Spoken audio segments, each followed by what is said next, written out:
everyone, welcome back to the SMITE Comprehensive Guide to Solo. This is Hercules, as requested by Dude347. Now, Hercules is fairly unusual, not necessarily in his kit. He's got a really nice, I would say, classical warrior kit. He's got a nice stun with some push. He's got a pull. He's got a self-heal that buffs himself, buffs his protections very specifically. And he's got a nice high damage ult. But a lot of people build him like other warriors when his kit, despite being, as I just said, classic warrior, he doesn't build like a classic warrior. When I play Hercules solo, I usually am going to go for the warrior's axe. I don't usually go for bluestone. I know some people who do go for bluestone a lot of the time. My problem with using bluestone with Hercules is, generally speaking, unless you're going full cooldown, which does have its own merits, you're really not going to hit that extra ability damage a lot of the time, because again, remember, your third ability does not inflict damage. In fact, it buffs your protections. So I just personally find it more effective overall to just... Actually, wait, let me really quickly be not Spanish. Well, he is technically... I believe he is supposed to be Mexican. Or Spanish otherwise, but I'll be a national Hercules to kind of offset the very Portuguese... I believe it's actually specifically Brazilian Kukulkan. Anyways, trying to be cultural with Hercules aside,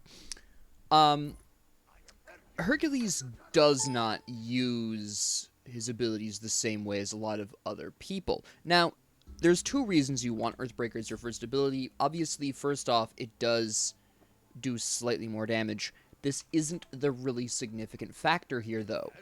The really significant factor to building Earthbreaker first is it's ranged, basically. It represents his ranged damage output. I know it's not technically ranged in a stereotypical sense, but it is his safest ability to use, because unlike the push, where if you miss, you're just kind of there and vulnerable, Earthbreaker, if you miss, there's no penalty. Alright, it also allows you to drag that backline of the minion wave up forwards to make it easier for you to hit that, which is fairly handy. And if you're really lucky, they'll even come forward enough where your entire minion wave can potentially start working on those archers instead of the front line, and thereby reducing enemy minion damage overall, because the archers hit harder than the warriors do. The only real risk is that this makes you very vulnerable to being poked by the enemy solo laner. In this particular case, it's either Cuchulainn or it's going to be King Arthur. Not really sure which one it's going to be, but that's not really hugely important right now.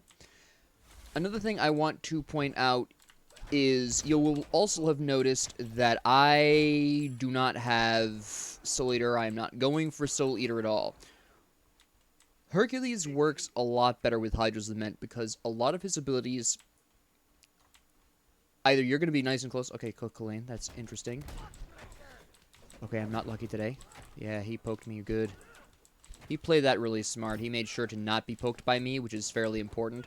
On the other hand, he did boost my damage output here, which is a problem on its own, and he wasted some of his wave clear to very specifically poke me, which has its own disadvantage, because I deal more damage when I get hit. So he actually made a bit of a mistake there. We're going to go ahead and poke him here. And I probably overextended that, to be honest. No, we're going to be okay. He poked me there, which is fine. But he actually overextended because he used his poke, or his main wave clear ability, to hit me. And he actually whiffed some of the wave. If you go back and watch, he didn't hit all of my wave, which he should have done. So he made that mistake. Another interesting thing about Hercules is I can reach under their tower in a way and damage them that way, which is incredibly powerful in the solo lane, because the tower is not quite the avenue of safety it normally would be. Now I'm going to clear this wave fairly cautiously here. Now he made a mistake there. He poked me, which meant my minion wave was 100% going to focus on him. Arachne's going to be too late, I think. Nope. She's going to be just in time. Nice poison. I could have dashed that, but I really didn't want to take that risk, because if I dashed that, he turned around and he slapped me, he has stood a very good chance of actually killing me. And I didn't want to risk that right now. He's probably got Bluestone based on the fact that I'm taking damage from this. Okay, he was... That was a bold move for both of us. We both whiffed. But that was a very high-risk move for the both of us. I want you to understand that I took a risk, and so did he. If he had made contact, I would have been dead. If I think I goofed it. If he had made contact, I'd be dead. If he made... I'm keep goofing it, but you know what I mean. If whichever one of us made contact before the other one, the loser would have died. We both missed, so there was no winner. Now we're going to go on ahead and do this here, because I want to grab this before I go back, and then I'm just going to go back really quick, because I want Hydra's Star, because Hydra's Lament is incredibly powerful on Hercules. Now, when you increase Hercules here... I did not buy as many health potions as I wanted to because I was busy talking. When you increase Hercules' abilities, you actually want to increase your dash first. What is this specifically called? Driving Strike. Because that's going to increase the stun duration, which in solo lane is a little bit more important than usual.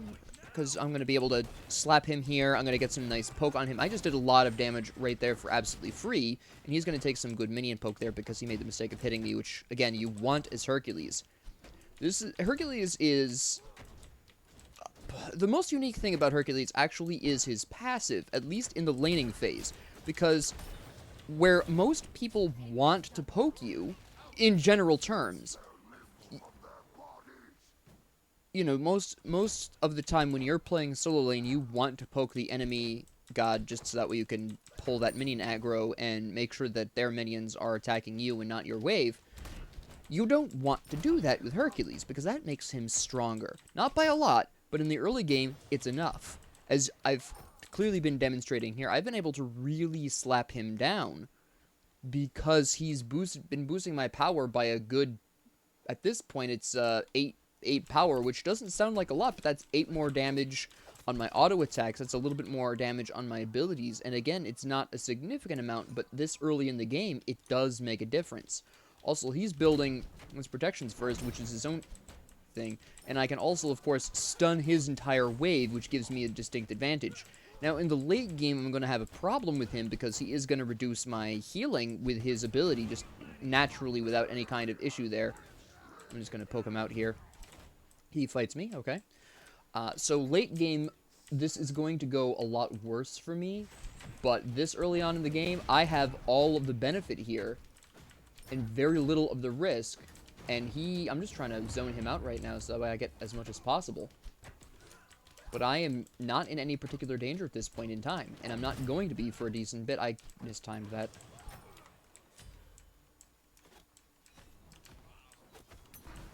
Oh, shoot. He's gonna press pretty hard on this, I think. No, he's not. Okay. No, you can't outdamage me with this.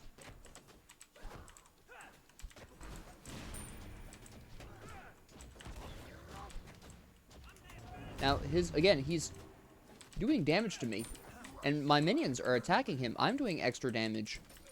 This is not going to turn out well for him. He should not have pressed that because he was already low. He was already a level down on me at that point.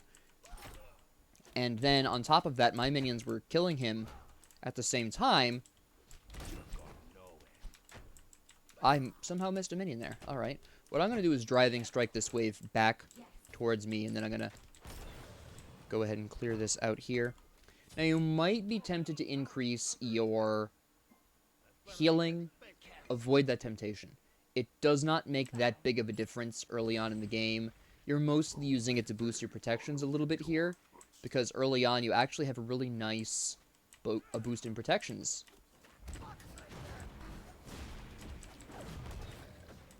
I probably shouldn't have pushed him that close, but he took some... Did I get the auto attack on her? I suppose it doesn't really make a difference. I overstayed that very badly. I should have actually gone back after my mana buff. I got very greedy and very arrogant there. That's why I died. That was entirely my own poor decision-making skills at that particular junction.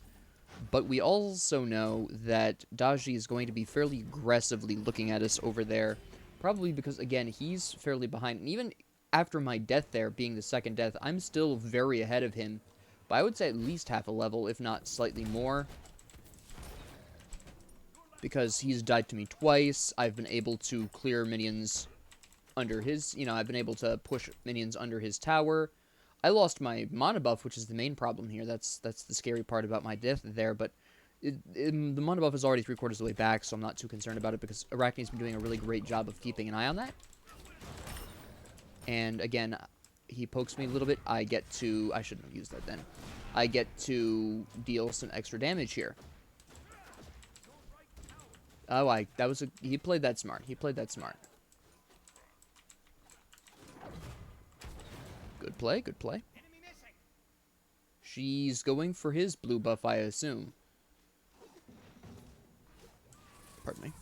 No, that's dumb. He shouldn't be trying this.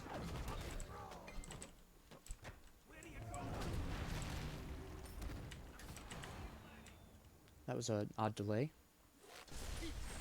She should be able to... Yeah, I was going to say between the spiders and her poison, that's probably death for him. That was a good gank. It really was.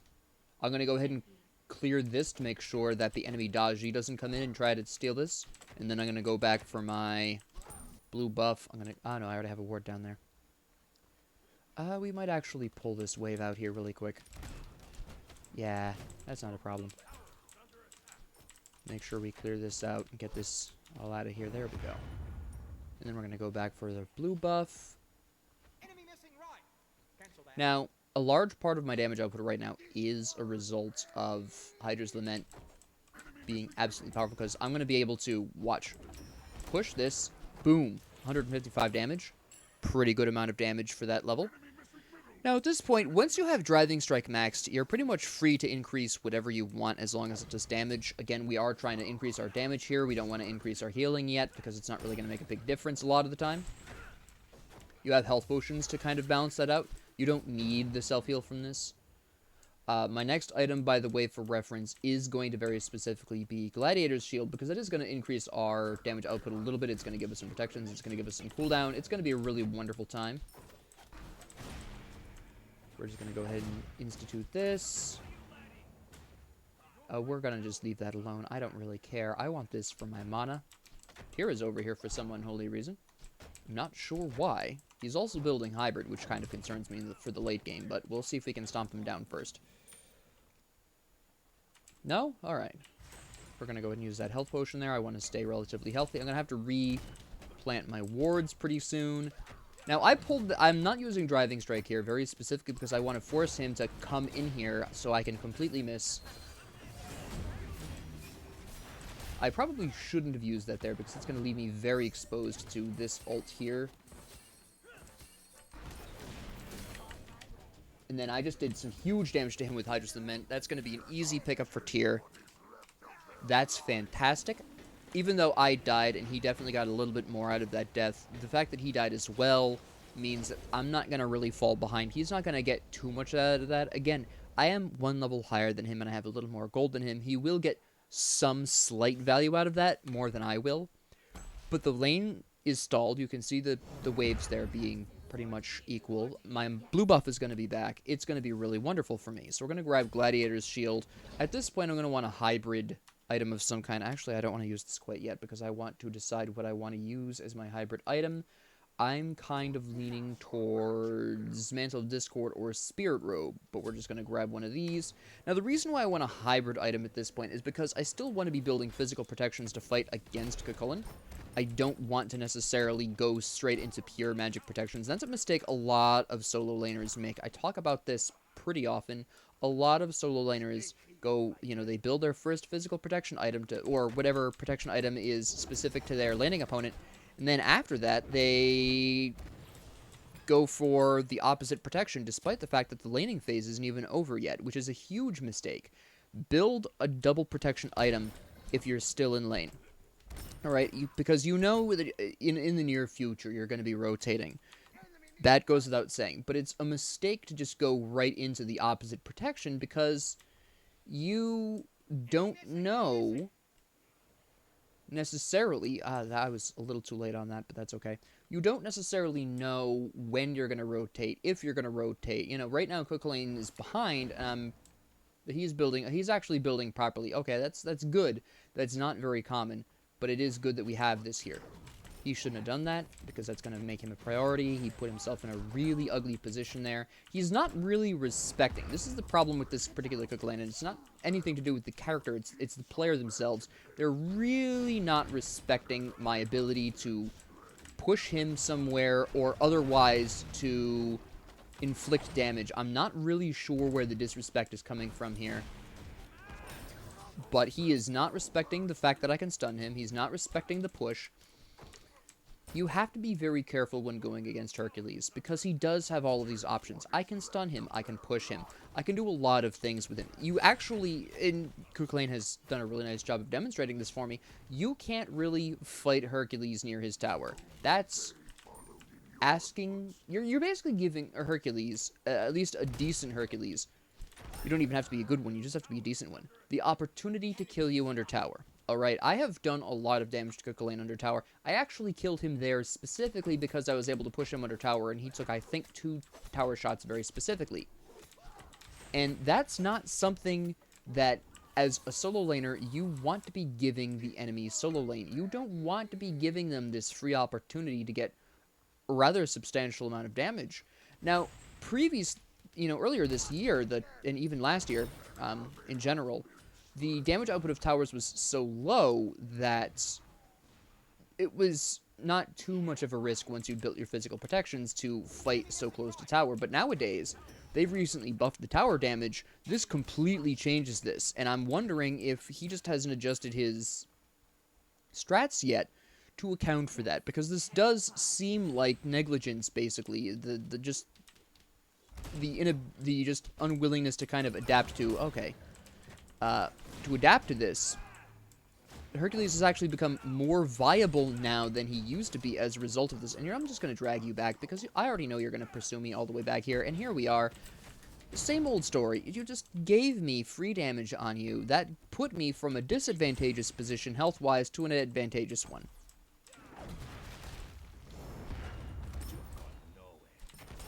And I just cleared your wave. You're going to poke me out, and then you're going to take a ton of minion damage. I'm going to increase my protections and get some free healing here. And I am going to lose this. Yep, if I had just a slightly larger amount of mana, I would have killed him there, because I would have had that driving strike up, and I would have killed him. So that was a miscalculation on my part, absolutely. But the point remains that even though I almost killed him twice in a row without having to go back. Alright, part of this is because, again, he was not respecting my ability to push him under tower. Now I have Mantle Discord, I have much more protections at this point. Now I'm going to start wanting to think about some magic protections. I'm not really sure specifically what I'm going to want to go for. That is a good question. I might go for Spirit Robe, to be completely honest. That might actually work out. Is he going to catch up? He's not going to fully catch up to me. Not even close. I have, 800 gold on him, easy. Yeah, I'm almost a whole level ahead of him by this point. He probably recently hit 14. That's fine. Where is he, by the way? I don't have it. Oh, there he is.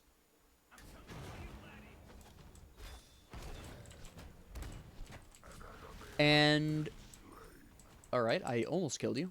I should have probably saved the blink for a more desperate moment.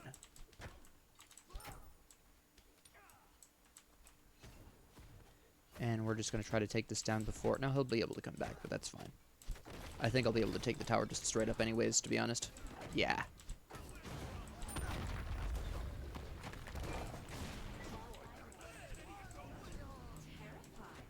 And then she's going to come in for this really spicy gank. I probably didn't need the gank, unless she didn't know where Daji was, in which case she might have done that as a safety gank. Which, again, is another concept that isn't really talked about, but a safety gank is basically as a jungler, and I might talk about this more in the future, but this is the clearest example of this. A safety gank this is a term I came up with, so don't, go thinking this is a standard MOBA term, but a safety gank, as I define it, is a gank where you just don't know where the enemy jungler is, so you come over for a gank just to make sure that the enemy jungler isn't going to show up there. It's basically it's the idea of you checking the jungle for the enemy jungler because you think they're going to be there, finding they aren't there, and ganking anyways, even though the person doesn't need it, just because you assume that the enemy jungler is going to be in the area soon, is basically how I define that. Again, that's a personal term that I came up with a while ago while playing with family. I called it that as a joke, and it just kind of stuck. But that's basically what that is. It's basically the follow-through of a gank you don't technically need to be issuing, but you're so concerned that the enemy jungler is going to be there soon that you just gank anyways, just kind of... you preemptively gank, not because they need it, but because you just don't want the enemy jungler to come in here and have easy pickings.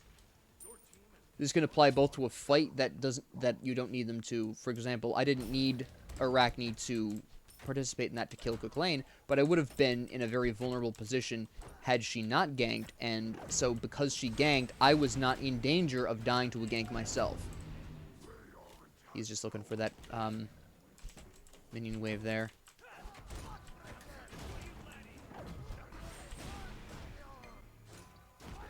I completely whiffed that, but that's okay. And then...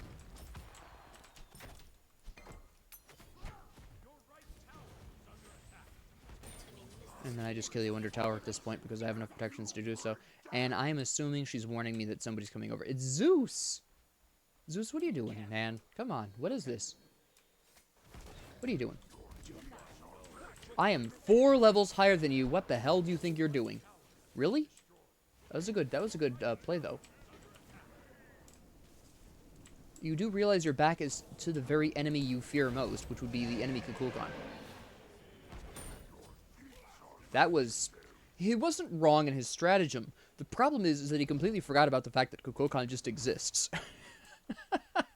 Basically, is that whole issue there. Can I steal this?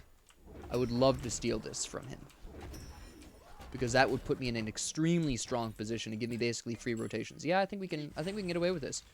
And then he's just right here. And then he's going to probably try to kill me at this point because he's going to see that I'm not at full health and really go ham on this, which is fairly respectable in all honesty. Especially since I don't have much health mana left. Good play, good play. But I have minions now, so that's not great for you. I'm gonna go ahead and see if I can use these minions to my advantage. Oh, Daji's here, I'm dead. I'm just straight up dead.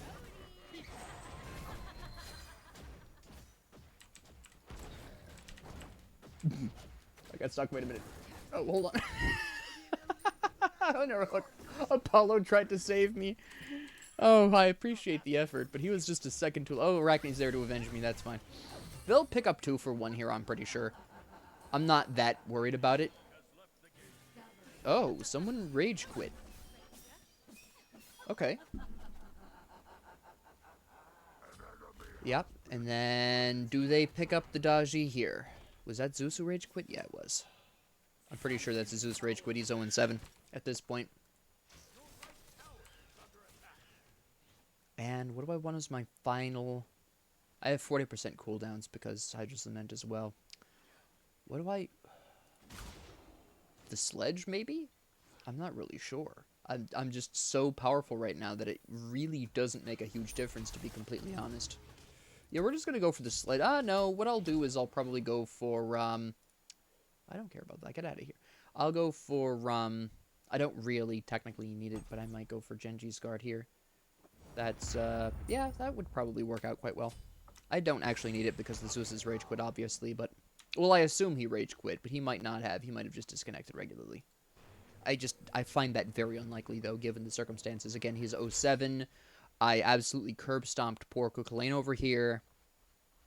Although, a lot of that is the Cook Lane's own poor decision-making of trying to fight me near my tower, which is just straight up a huge mistake. Don't do that against Hercules. And overall...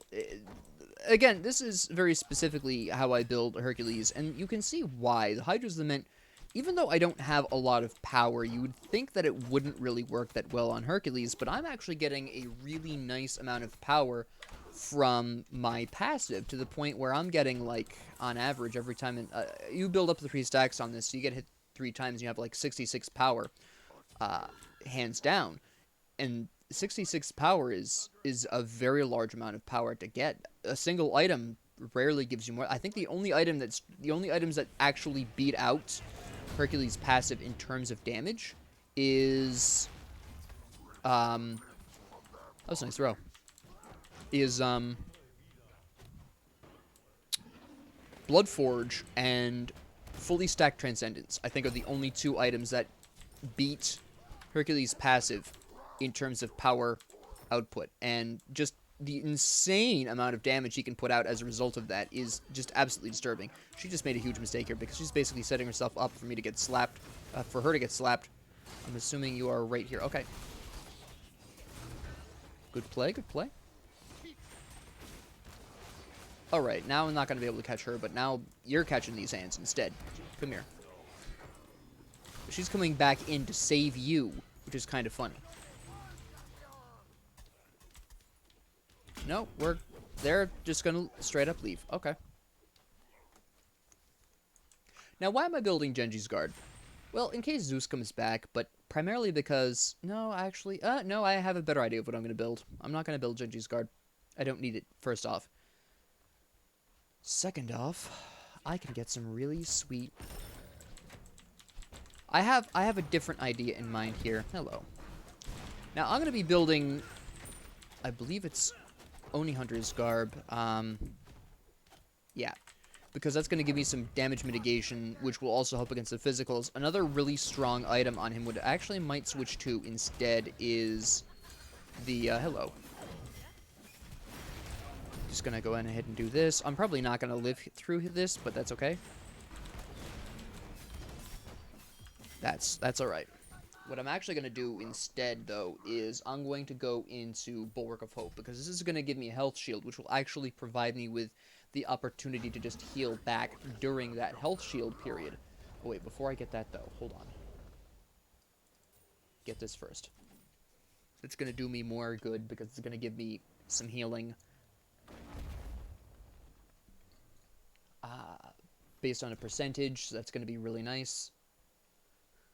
Give me a little bit of extra protections there, which is also really nice. It's going to be a really magical time. But at this particular point, they really have no hope because they are unfortunately their Zeus left way too late. I talked in an earlier episode about... Well, okay, it's chronologically earlier because I recorded it before this one, but it'll wind up being a future episode. In a future episode, I talk about when and where you can actually get away with having a disconnect, when you can still win with a disconnect. Because there are situations in which teams with a disconnect can still win. Those are early game situations. If your person disconnects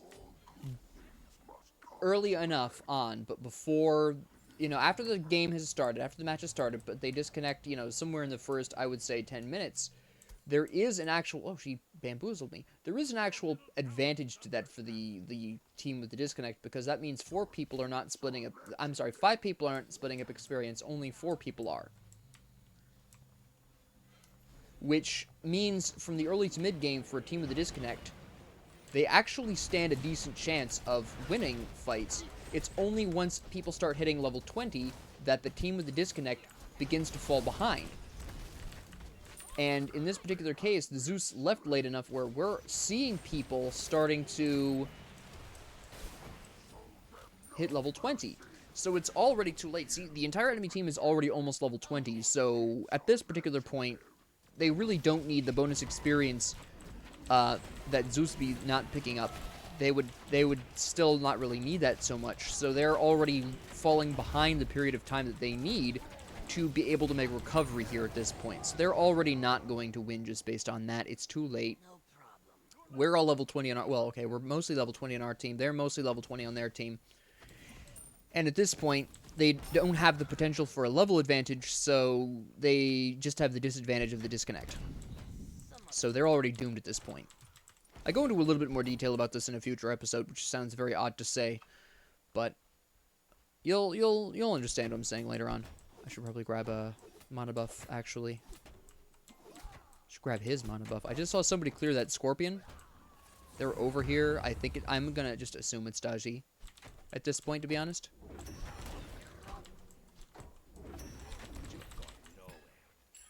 Alright. Now, one other thing I want to mention with Hercules is that he does have a mild auto-attack cancel, as you've noticed, because his third swing really has a long animation. So if you can time your ability at the end of that animation, or at the end of your attack chain, that would be really great.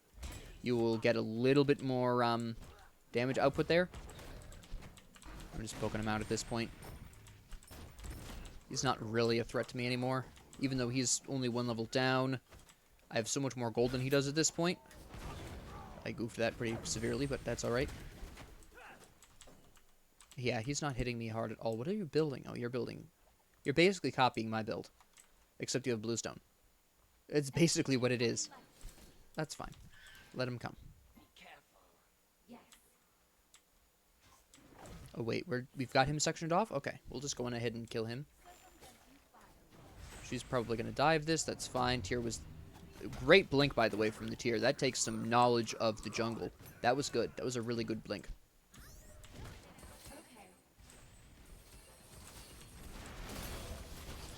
What do you think you're doing, huh? And there she goes. Let's go ahead and tank this.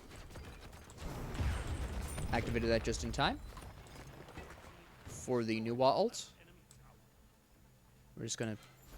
Hold on, I want these minions to go away because these guys really slap down my magic protections. Okay, now we're gonna go in with the minions here.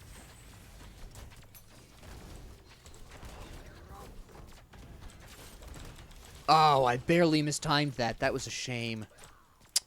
Oh, I'm so upset. That could have been so perfect, and I goofed it. Oh, you hate to see it. You know what? Stop this.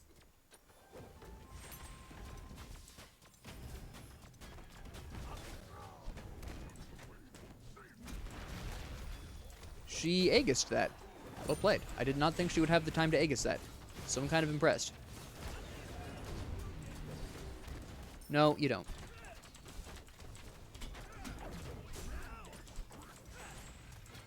Where are you? There you are. Oh, you goofed it. You goofed it. You couldn't afford that. He tried. Where's Daji? She's back there. She's killing Apollo. We need to save Apollo. Alright, that's no longer an option. Come here, Daji. Uh-oh. Actually, kind of thanks. And there goes Nuwa. Arachne's here, cleaning up. Good.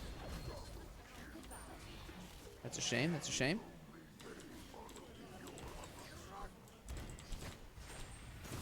Alright. I completely whiffed that. I mistimed that very badly. Oh, that's fine. Go ahead and ult me. I don't care at this point. I need mana. Which is very unfortunate, but let's see what we can do here. Nope.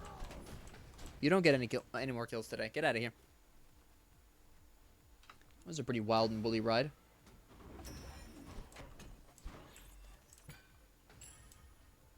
I desperately need that Kukulkan, I'm sorry.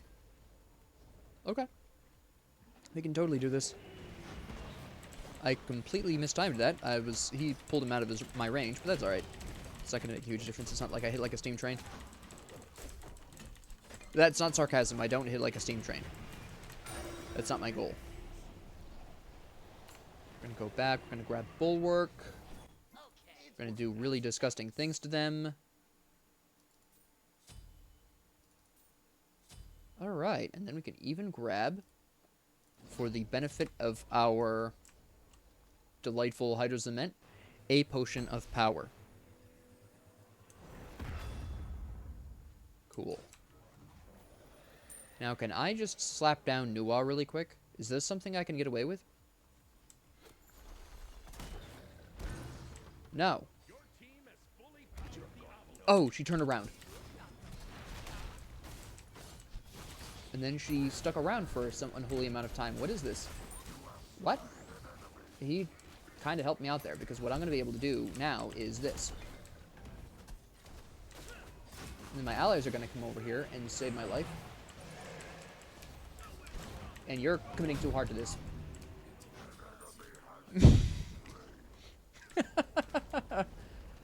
I love Hercules so much. If you build him correctly like this is an example build. This is not by this is by no means the only way you can build him, but he can get very ugly very quickly. She shouldn't have done that.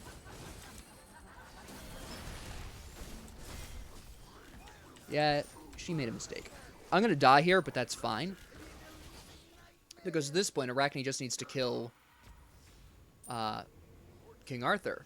And then, theoretically speaking, the minions will take care of most of the rest. Ah, she didn't make it. What is he building? He is building Glad's shield. Alright, so he is doing a little bit of damage. That makes some sense. I can understand that. That's fine.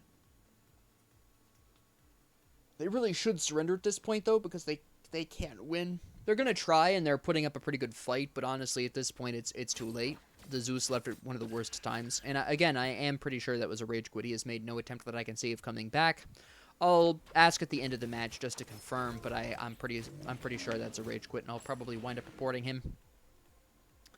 My guess would be that the Zeus got stomped down, put up a surrender vote. His team didn't surrender, because otherwise, if they were looking to surrender, they would have done so already. And in a rage, he just rage quit. That's my personal guess. It happens a lot, very unfortunately. I also want to actually, since, I mean, at this particular point, we're just watching a dying animal struggling. No offense to the enemy team. But it's also worth noting that another really great item on Hercules is Shield of Regrowth. The reason why I don't have it in this particular match is because I really do want the, well, first off, I don't need the cooldowns, but I really did want the large amount of protections there.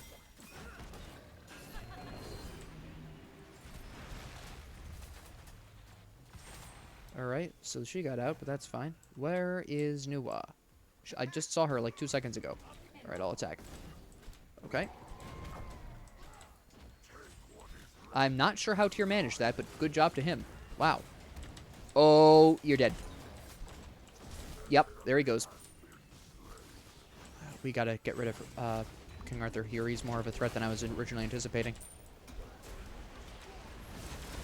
Nope, you stop that. I will not permit it. There we go. Alright. And now we just run down mid lane. Nope. Just attack the Titan. We win this. We win this right here. This is straight up a win. All that's left is Nuwa. She's not going to be able to put up the kind of resistance that their team is going to need. We can just straight up waltz in here and take this. It's halfway dead already because just minions. There is no fight here. And then, oh, holy cow. Nice job, Tyr. Nice job. Very good. I'll die for this, and I didn't even die for this. Alright, so, again, I want to emphasize that while Hercules has this pretty quote-unquote standard warrior-type kit, he builds slightly differently, at least at the start, than most other warriors. You're still going to emphasize a lot of protections, but early on in the game, the very first thing you want to build is actually Hydra's Lament. This accomplishes several things for you very specifically, and I want to actually talk about these, and why, very specifically, Hydra's Lament is so good on Hercules. But let me really quickly check and see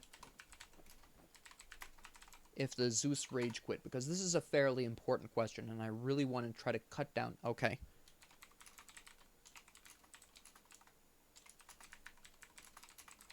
Because I really want this game to flourish. It's an amazing MOBA, and we just don't have the time for this. So we're just going to send that report in. Alright. And let's talk about why Hercules works so well with Hydra's Lament, whereas I don't necessarily recommend that for a lot of other warriors.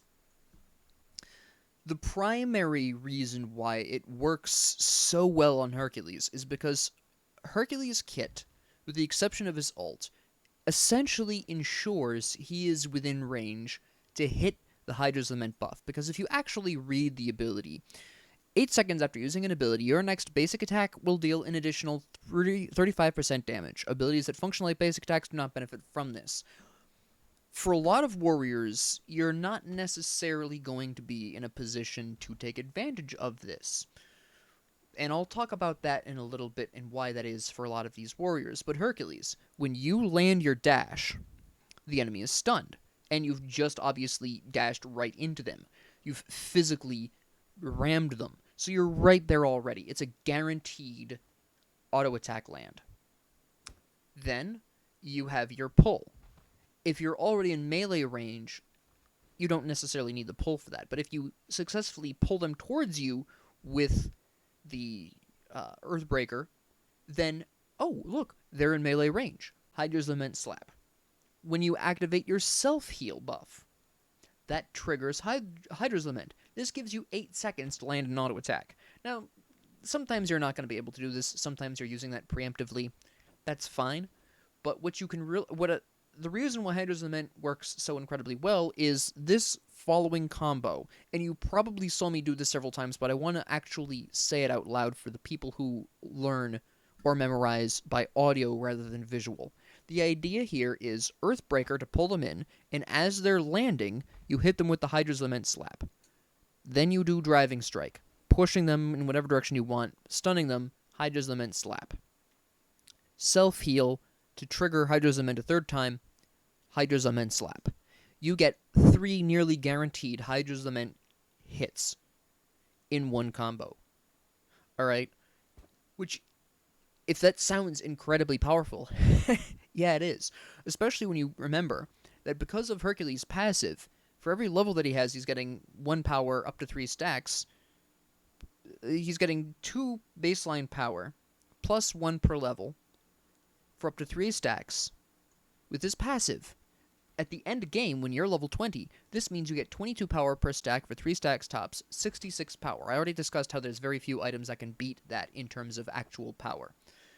In the early game, this is going to start at 3 power and then increase as time goes on, but even though it's not a whole lot in the early game, it's still enough to kind of squeeze you over, because right off the top, you're going to get, after 3 stacks, 9 power. You hit level, say, 3, now we're talking 15 power. You're level 5, now you're talking 21 power, and just so on, so on, so on. Combine this with Hydra's Lament, and again, with that incredible, basically 6-hit combo that Hercules can bring to bear, you have a disgustingly high amount of damage that you can deal to single targets. And I want to emphasize the single target idea here. Hercules works best when you're just, kind of separating one enemy from everyone else and slapping them down.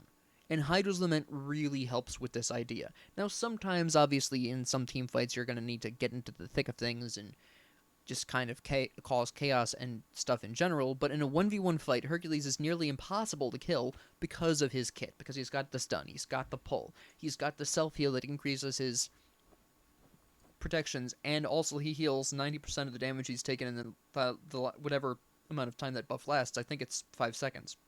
I could be wrong. I'll double check in a second. I can't quite remember. They've changed it a couple of times in his history, but anyways, in 1v1 fights, he's extremely tough to beat, and Hydra's Lament really emphasizes this in a way no other item really can. Alright, again, Soul Eater sounds like it would be a really good idea on the surface, but when you consider that he's got the self-heal involved in his self-buff, you don't need Soul Eater that often. Now, yes, you still can build it. I just don't, because I don't really, as you can see here, there's really not a big need to do so. I dominated solo lane almost as soon as I got even to the second stage of Hydra's Lament. I didn't even have the full Hydra's Lament. I only had the intermediate form, and I was still able to really do a lot of damage to Cook Lane and really dominate him. Now, you might be wondering, Professor, why didn't you start with the Tier 2 Hydra's Lament? Why did you get the axe? Why did you not just go into the second stage of this? The primary reason is because the first stage of Sundering Axe is going to give you health and mana when you hit an ability or an auto attack. And in the very, very early game, you do want that. Even though it sounds like you would really want the damage, you also don't have the full combo by that point, so it really doesn't mean anything if you have only one ability and you have the Tier 2 Hydra's Lament, because you're only activating that as often as Driving Strike is up, which is, I think, 12 seconds. Not really a big deal. You only want the intermediate Hydra's Lament when you have at least your first 3 abilities. So you want to be at least level 3 before you get that. because otherwise it really doesn't work as well, because you've only got the 1 or 2 abilities, depending on whether or not you hit level 2 first, to work with. But Warrior's Axe will do a little bit of bonus damage and heal you a little bit, as well as your mana, and that's more useful at levels 1 through 3 than a Stage 2 Hydra's Lament would be. Alright, that is very specifically why I do the Axe first. Now, again, going back to the idea of Bluestone Pendant, why not go for that? It would be more damage. Again, you've only got 3 out of 4 abilities that really trigger that, and the nice thing about the Warrior's Axe is that is going to make up for the healing of Soul Eater. You know, I mentioned that you don't need the healing from Soul Eater. Sundering Axe is a large part of this. This is healing some of that health. It no longer heals the mana, unfortunately, but that is 2%, or more than 2% of their health going to you every 10 seconds, which counterbalances the self-heal really nice. I keep forgetting what the name of it is, but you know I'm talking about the self-heal buff.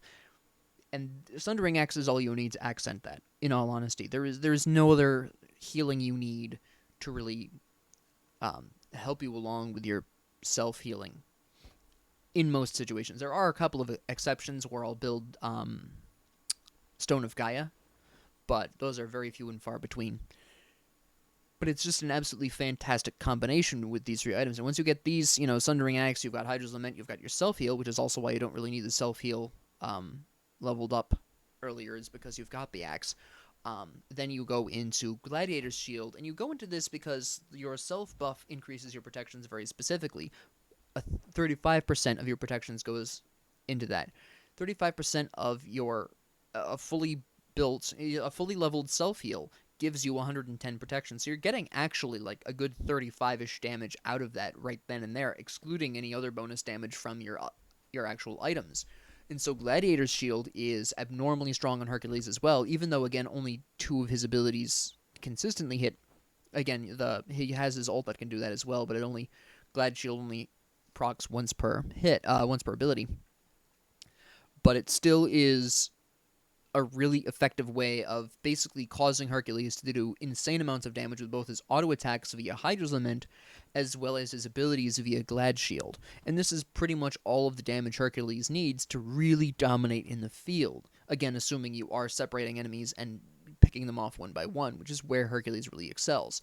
And I specifically picked up these 2 items, again, partially because I didn't want to just abandon physical protections as so many solo laners do, but also this gave me the opportunity to have an escape. For Mantle of Discord, I built this first very specifically because of that passive, and it did save me a couple of times.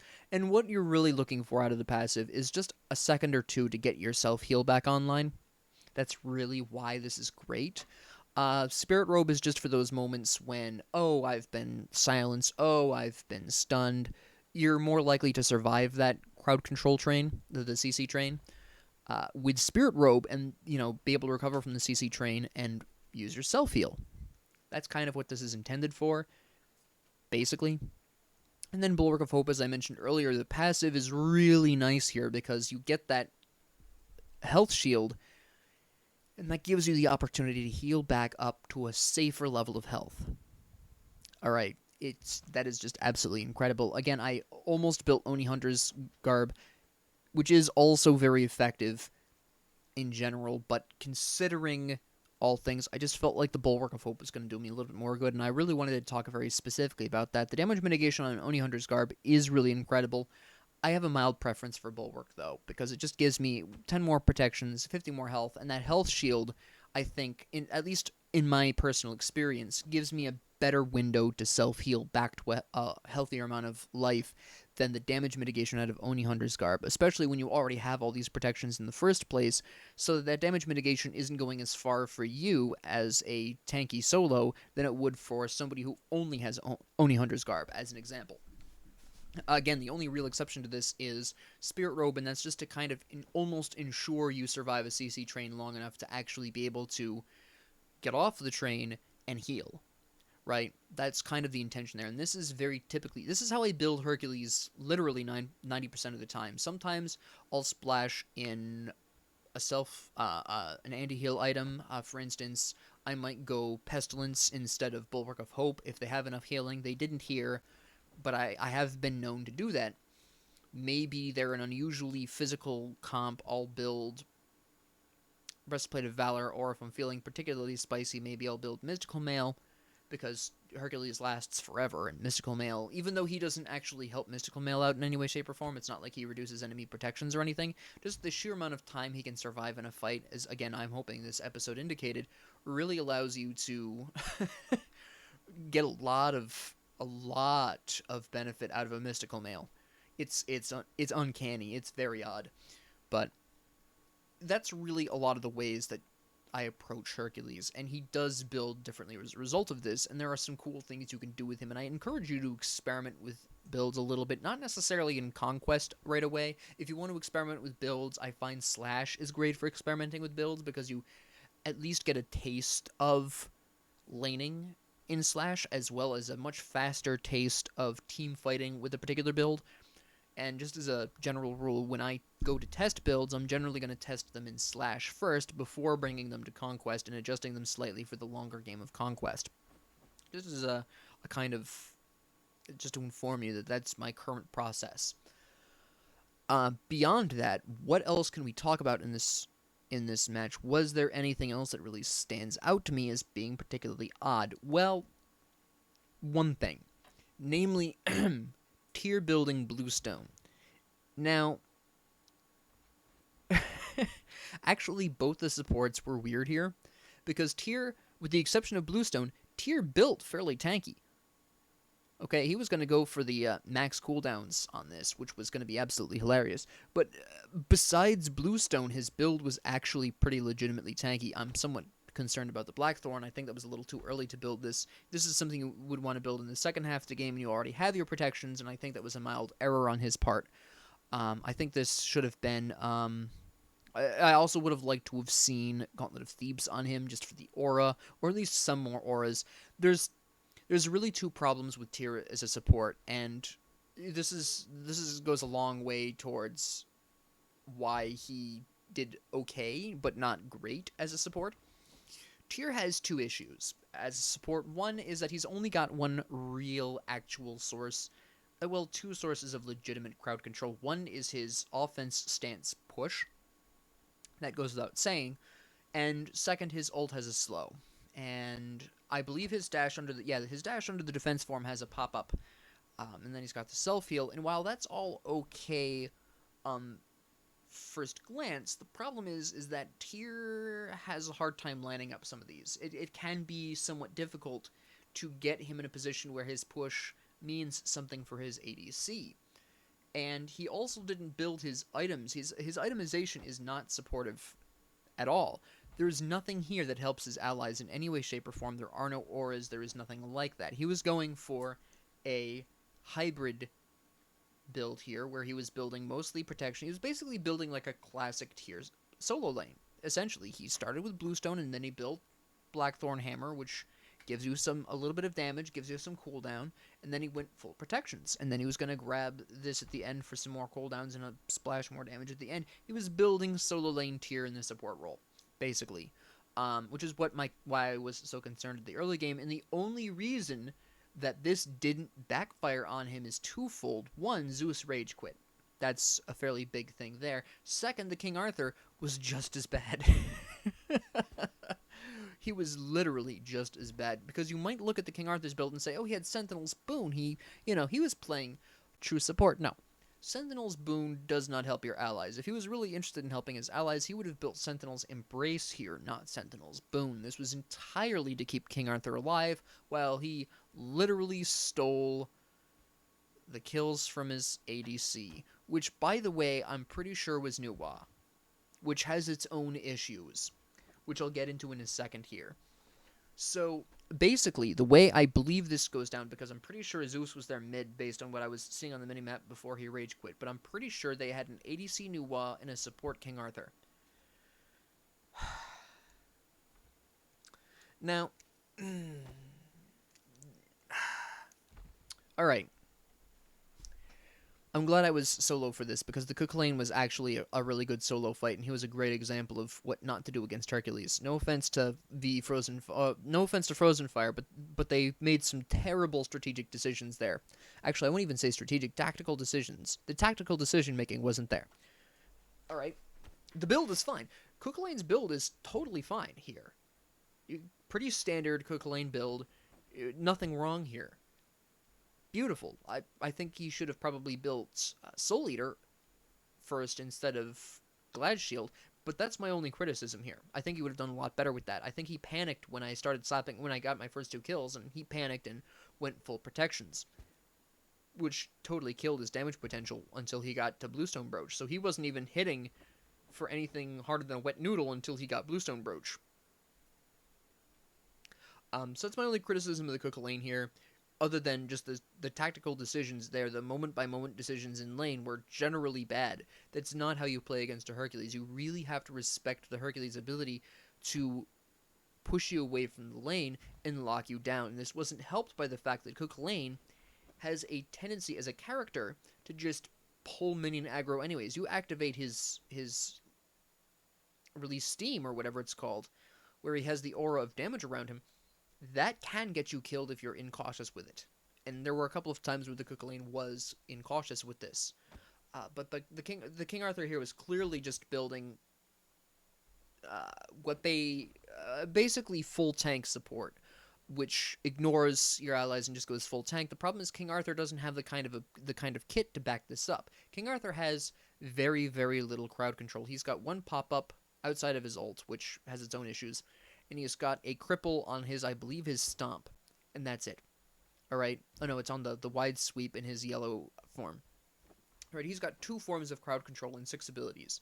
Well, 7 abilities. And his ult, you might think, wow, his first stage of his ult has a stun. Yes, true, and that is nice, and he does have that up fairly frequently. The problem is King Arthur was clearly saving up for the golden ult, which is terrible as a support. I've discussed before my problem with Naja support being that his ult pulls him out of the fight. It's the exact same deal with King Arthur's golden ult, as I call it, where he goes up in the air and he's slashing his target. Both of them are removed from the field. So your team is without their support, and unless you take the enemy support with you, that can get very ugly very quickly for your team, because now they're at the mercy of the crowd control of the enemy support if they're a legitimate support. Now, this was less of a concern because Tyr is not as good at supporting as literally any Guardian or a lot of even other warriors are. So King Arthur could ult with a fair amount of impunity because there wasn't really a serious threat of hard CC from the enemy support, because the enemy support from his perspective was Tyr. But it still pulled him out of the fight, and he still wasn't really supporting his allies. There was no anything. Again, he only has 2 forms of crowd control, which is even less than what Tyr has. Well, he actually matches Tyr, in a way, because he's got the stun on his ult, Tyr has the slow on his ult, and King Arthur has 2 abilities that have crowd control, and so does Tyr's. They actually have equivalent levels of crowd control, but in that particular case, it still isn't that much of a concern when you support with King Arthur and you use your ult and you're pulling yourself out. Tyr isn't supremely threatening as a support. It's just the supporting here was very odd. And Nuwa as an ADC, she wasn't even building ADC for reference, but she clearly was supposed to fill that role. The problem with Nuwa as an ADC is even though she's got technically good auto attacks because her 5th shot roots, that's it. Her auto attacks remain as weak. She doesn't have any kind of baseline higher auto attack speed like the other auto attack, like the proper auto attack mages. And her kit does not support auto attacks at all. There is no buff for auto attacks in her kit. It's all ability based. So putting her into the ADC role, even though her build is fine, I'm not criticizing her build. She built great. The issue here is that she wasn't a hunter. She wasn't an auto attacker, so they weren't able to take towers. You will actually notice in that match that even before Zeus had left, she wasn't doing great. she was not doing great. And that comes down to the fact that not only was King Arthur stealing her kills, because he was clearly building as a damage support more than anything else, and I use the term support there very loosely, but she also had this very severe issue where she wasn't going to be able to take towers as quickly or effectively because she wasn't building for auto attacks, and quite frankly, she's got no auto attack support in her kit. Zeus would have been a better ADC, and one day I will show you ADC Zeus because it's actually incredibly powerful if you do it right. But Zeus would have made a better ADC than Nuwa, and he wasn't in that role, and they threw that away.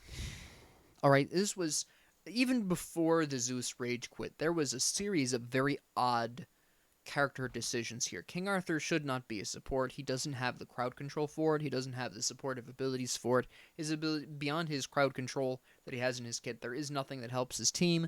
Nuwa shouldn't be an ADC. You might think possibly you could make her an ADC because her auto attacks can root after every 5 shots, but it still isn't great. Her kit does not support auto attacking in any way, shape, or form. Please don't do it. There's better options. Again, even Zeus makes for a better ADC. Poseidon makes for a better ADC. Soul, obviously, and Kronos, etc. There's a whole list of mages that are better at ADC. But let's go out and really quickly talk about warriors and Hydra's Lament. Because as we discussed earlier, just to recap very briefly, Hercules is almost always in a position to hit a Hydra's Lament bonus damage after using an ability, in most cases. There are not a ton of other warriors who can say this. And there's some very, very specific reasons for this. Alright, we're actually going to go on ahead through these sequentially. Achilles tends to attack from slightly farther away. He actually can potentially use Hydra's Lament. I've had great success with him in this role, but it really depends on how you play him and how you prefer to play him. I play him very aggressively, so I often build Hydra's Lament on him and do really well with him, but if you're a bit of a safer player, you might not want to do this. So Achilles is kind of conditional on this, but he can see equal levels of success with Hydra's Lament as Hercules. Amaterasu, generally speaking, her ult and her dash usually put her in a good position to theoretically hit an immediate Hydra's Lament afterwards. The problem is that unlike Achilles, who has access to a stun and a brief dash during that, he can stun you, hit the Hydra's Lament, do his spear dash, hit the Hydra's Lament, and then, cancel, use his self-buff. Ideally, you would self-buff first, but whatever. We're going to go with the same order here. Self-buff, hit another Hydra's Lament because his spear also has longer auto-attack range than average, which is helpful in this particular aspect. Amaterasu has standard range auto attacks, and her dash only silences. It does not prevent them from straight up running away from you. So you basically have to be in the movement speed aura to guarantee that Hydra's Lament hit, which is possible and not too difficult, but it can sometimes throw you off because that's also her form of self-healing, and you don't have the power stance on, which has its own con of obviously not hitting as hard.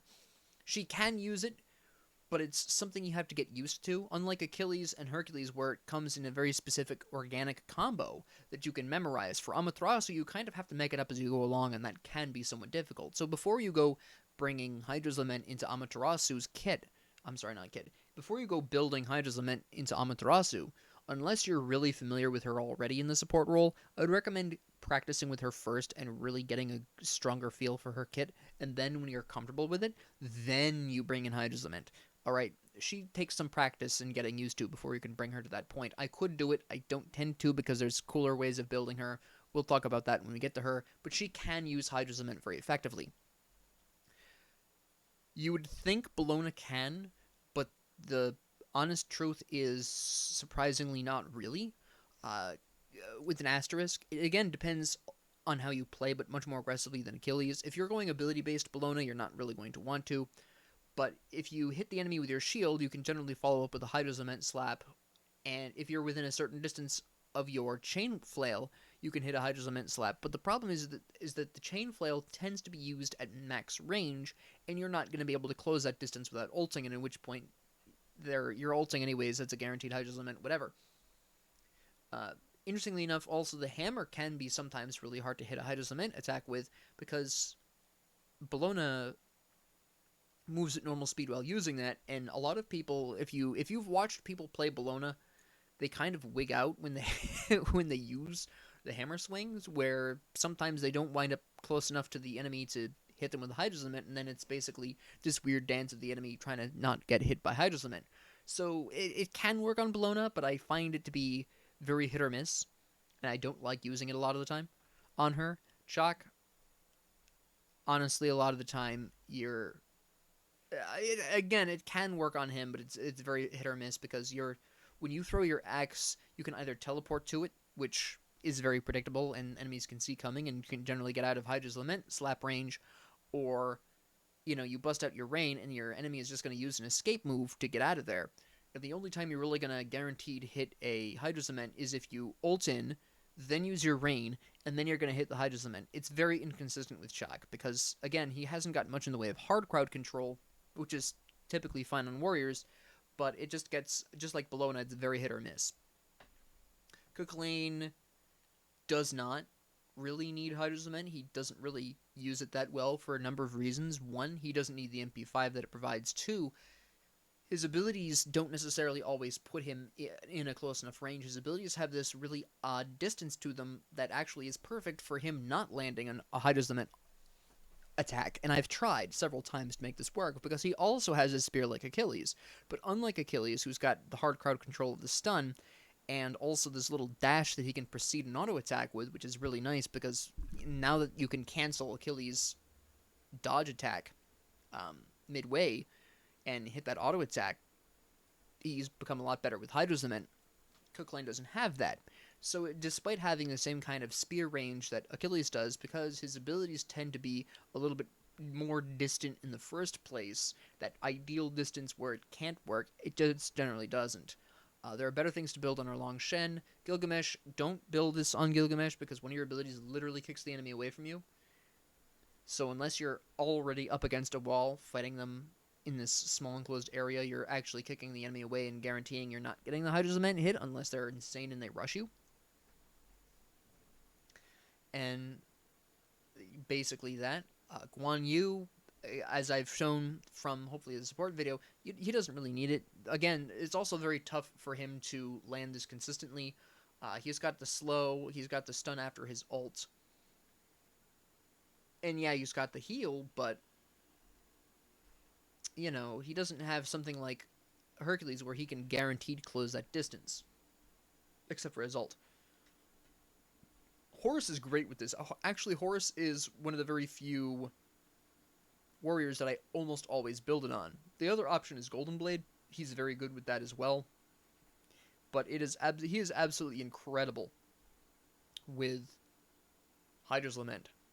Don't underestimate it. It's very nice. King Arthur, he's doing ability damage and doesn't auto-attack often enough for that to matter, because you don't want to be stopping your auto-attack chain just to throw an auto-attack in there, and a very slow auto-attack at that, into the middle of his combos. It just really doesn't work out on him. It actually slows him down to such a considerable extent that enemies can often get away from you before you can blow your whole kit on them. It doesn't really work on him. It doesn't really work on Mulan either. She hasn't got much in the way of hard crowd control. You can typically hit a Hydra's Lament guaranteed after her arrow shot, but that's about it. Same thing with Nike. A lot of her abilities don't really give you good guaranteed opportunities to land that. Her jump can with the pop-up, but that's about it. Potentially her ult if the enemy doesn't use their escape to get out of there. Odin might be able to with his stun, but that's usually from a distance anyways, and he can't necessarily guaranteed close that distance. Even with his Ring of Spears, you're not necessarily guaranteed to land that Hydra's Lament attack, and when he uses his jump, well, the enemy isn't slowed down, so typically they're already running away from you at that time, so you're not likely to catch up to them unless you have a lucky passive boost from someone dying in the background. Osiris, there's better things to build on him, besides the fact that sometimes it can be difficult for him to close that initial distance. Once he's in range of you, it's a whole different story, but he has to get there first. And I just don't like it on him. Like I said, there are better things that I prefer to build on him. Shiva, as you can see, I have not played Shiva, so we're not going to talk about Shiva at all. I really do need to practice with him, though. But I'm not going to talk about that because obviously I have no idea. Sun Wukong, tends to attack from a slightly longer range anyways. You might be able to get a guaranteed Hydra's Lament attack from the Tiger form in 72 transformations, and maybe from his slow. But other than that, I mean, when you're using the Extendo Stick attack, you're using it for its range usually, so it kind of defeats the purpose of trying to Hydra's Lament. Tyr, again, you don't want to interrupt his combos with an auto attack in the middle, just like with King Arthur, so it doesn't typically work out well on him. And for Vman, he often has a hard time sticking close to enemies in the first place. To get that as well, he's got a slow on him, but that's basically it. And then it can be very tough for him to maintain, to stick that out. And I'll talk about these more on individuals, but I just kind of wanted to talk about that really briefly as to why Hydra's Lament works so well on Hercules, but not necessarily on a lot of his contemporaries. But with that being said, thank you all very much for joining me. If you liked this, please like and subscribe. If you didn't, please ignore me. And if you have any comments, questions, concerns, ideas, suggestions, or requests, please leave them down in the comment section below. And thank you all very much for joining me, and have a great 24 hours.